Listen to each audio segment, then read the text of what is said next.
So we're going to continue our conversation now about cultural bonds and creativity and where that can lead us. Cool. Our next session is entitled, Can India and the UK drive global creativity and growth? That's a big ambition, isn't it? But that is the ambition behind not an FTA, but an agreement signed between the UK and India just last month before the FTA called a Cultural Cooperation Agreement. And the idea behind it is to drive global creativity, to drive growth, no less. Well, I'm delighted to say that joining us now is the Secretary of State for Culture, Media and Sport, the Right Honourable Lisa Nandy, and she was one of the chief architects behind it. Why is it so important to her? Please, come up onto the stage and join me.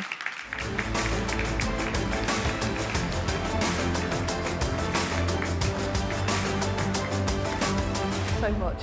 It's great that you could join us. Do sit down, make yourself comfortable, sit in the middle. That's marvellous. So it's not just an FTA that India and UK signed last month, but also this cultural cooperation agreement, a few days in advance, actually, early May.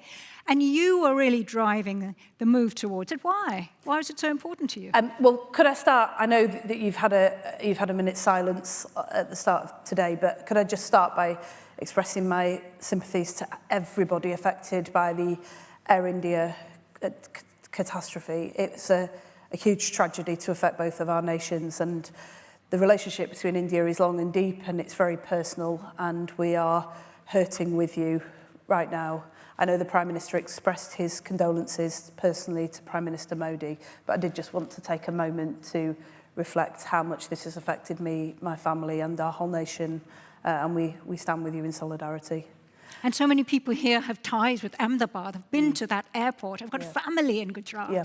So it's something that I think really touches deep. Yeah. Thank you very much for expressing your views. But thank you so much for having me, and particularly for making time to talk about the importance of our cultural ties and that deep friendship that is born out of moments when our culture, UK and Indian cultures, have intertwined.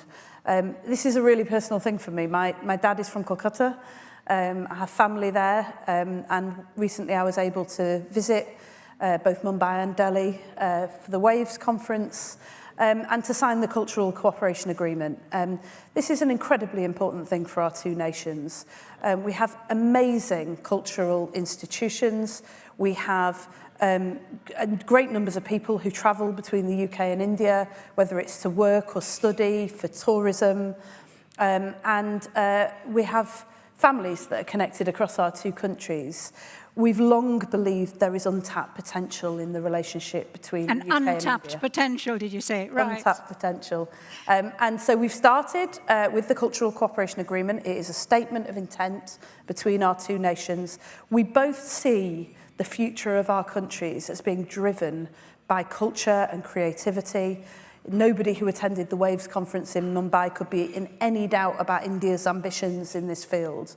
But we, as a government, you had Johnny Reynolds here today, have made the creative industries one of our top 8 industries that we think will power the future of this country. We can do so much alone, but imagine what we can do together. Actually have cultural exports, the kind of leaders in that field. Apart from the Waves conference, you were in Mumbai, as you said, you were in Delhi, you met sports people, you visited a film studio, you went to museums, of course, the British Council. What kind of things were people saying to you? What excites them about this? I think there's enormous excitement about what we can do together. Take the partnership between our science museums. We have 2 incredible institutions who hold some of the greatest collections in the world, who are partnering together to curate joint exhibitions which will open up those incredible collections to UK and Indian citizens across our nations for the first time. Enormous excitement about building on that. We're really looking forward to welcoming the Indian women's cricket team to the UK this summer. It was my great pleasure to be able to join them on the pitch hit a few balls. I was pretty good. I don't think they're at any imminent risk of losing their place in the team, but it was an enormous pleasure. And what we're hoping is when they arrive in the UK and they're playing in different parts of the UK, that just like the Lionesses did for women's football in this country, that those incredible teams will be able to inspire a generation of girls in both of our nations to pick up a cricket bat. So there's lots that we can do, and we're really, really excited to be working with India, a country that has such resonance here in the UK because of our shared histories together. We're really excited about what more we can achieve. So I'm an economist, and I was very struck by something you said at the Waves conference. I looked at your speech, and so I'm going to read it out to everyone and ask you what lies behind that. You said, now is the time to work together to put rocket boosters under our creative and cultural industries for growth, prosperity, and power. So how will cultural cooperation boost growth? Well, take one example. I was privileged to go to one of India's oldest and greatest film studios when I was over in the recent trip, and met Rani Mukherjee. It was a very, there were a lot of highlights of that trip, but I would say that was pretty much up there. She was recently over in Manchester, where they were launching a new musical, which is proving to be incredibly popular. A DDLJ remake, yeah. Right. And chose Manchester as their world premiere, which is huge for our regional economy. It's huge for our UK economy. That creative collaboration has huge benefits for both of our nations. And now I was also able to meet some of the technology companies that are partnering together. So take film, for example. There's this incredible cooperation between one of India's biggest media companies and some of our smaller startups based in Luton. And together they've developed technology that enables young filmmakers to be able to make films from their own bedrooms. No longer do you need access to these huge film studios because of the technical collaboration between those two companies. That's just two small examples of what more systematic collaboration and partnership supported by both of our governments could bring. And what about tourism? So Switzerland has been very savvy about exploiting its popular film locations as a magnet for Indian tourists, right? So do you think that British tourism could benefit by just being more targeted about that? I mean, DDLJ was largely filmed in London, wasn't it, in the UK? Do you think that's something that could be done in a more kind of focused way? So we're already doing a lot, but we're really keen to do more. And while I was out in India, I was able to meet with some of the travel companies who are putting on direct routes. For example, the first direct route from Mumbai to Manchester, which is going to have great benefits to the whole of the north of England. What we would love to do is take those 800,000 Indian visitors who come to the UK every year as tourists and make sure that when they arrive in the UK, and they often arrive into London, they see our incredible, the British Museum, they see the National Gallery. What we'd love to do is to ensure that they then go on to experience the Cotswolds and the beauty of the Lake District, the joys that are found across the whole of Scotland and Wales. And we know that there's more that we can do, but that's not just about tourism and it's not just about travel. It's also about collaborations between our film industries so that more Indians see British backdrops in the films that they watch. And because that's the draw, isn't it? It is, yeah. And we've launched a campaign, Made in Great Britain, which is shows the real beauty of what is on offer across the whole of the United Kingdom, which I was very pleased to launch with my counterpart at the British Council. And it was a statement of intent from both of our governments, really, that these ties are old and they're deep, but they're not just something we prize for their historical significance. They're something that we really value because of what it means we can do together in the future.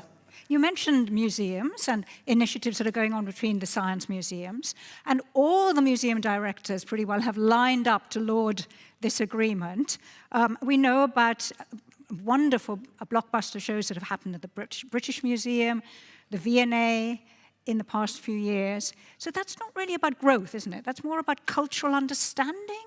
It's about bringing people together. How do you see the importance of the museum's initiative? It's both, because these people-to-people connections are incredibly important to us. not just as a country here in the UK, but they're important to the world right now. Because if you look at what is happening on the global stage, we are finding multiple ways to divide ourselves from one another. The world is fracturing, it's polarising, and there is a desperate need for governments who will take the lead in overcoming and transcending those boundaries and those barriers. Now, that is what Prime Minister Modi committed to doing at the Waves conference. It's what our Prime Minister Keir Starmer has committed to doing here in the UK to reconnect Britain to the world alongside our Foreign Secretary David Lammy. But what does that mean? It means not only do people feel those deep and close connections that make them want to look outwards to the world, it also means that you get these incredible partnerships, the likes of which I was able to see at Waves and in Delhi, that mean that you create good jobs and economic growth for both nations and raise living standards, and we both share in the prosperity that that brings. So the two things are completely intertwined, and that's one of the reasons why we're so excited about the flourishing friendship between our two nations. You know, the actor and writer Sanjeev Bhaskar said the creative industries are a powerful and enjoyable way to bring people together. So it sounds like you're beyond what we're talking about. You're hoping that this initiative might create better understanding between Indians and Brits, between the Indian and the Indian diaspora here in Britain, at a time when anti-migration feeling and anti-migrant feeling is unfortunately on the rise. So I'll give you an example that shows why I'm so positive and so optimistic about the future of our cooperation between our nations. A few years ago, in my town, Wigan, which is a former mining town in the northwest of England, some of the doctors who work at the hospital came to see me. They've come over from India to help support us in our hospital, and they are very well loved in our town and very well known in our town. They had asked me if I would consider approaching the local cinema to put on a Bollywood night. I did approach the cinema, they agreed, and we put on this Bollywood night. The whole of Wigan turned out to watch this thing. It was an incredible moment where we saw people in a town that is 98.5% white British turning out to see this amazing spectacle and this amazing show. And of course, I don't need to tell all of you in this room, but the sort of riot of colour and glamour and music that Bollywood brings. And it was so successful that they've repeated it many times since. I think there's a huge, like I said, not just untapped potential, but untapped appetite in this country for more of that collaboration. So just tell us briefly, what's your vision then? In the next 5 years, what would you hope to see this initiative delivering? I want to see more cultural cooperation so that we open up our great collections in our museums and galleries to young people growing up in the UK and India. I want to see more of the sorts of collaborations that Ed Sheeran recently did with A.R. Rahman and others, which led to Ed doing the biggest leg of his tour in Mumbai, where you had this amazing moment where people turned out to see him. One of my favourite poets has always been Rabindranath Tagore, and he said, "Together we will shoot joy through the dust of the earth, old love, but in shapes that renew and renew forever." That's how I see our relationship between the UK and India, and that's what I think it can bring. Truly a daughter of Bengal. Thank you very much, Lisa. Thank you so much. Thank you. Thank you. And such a pleasure having you.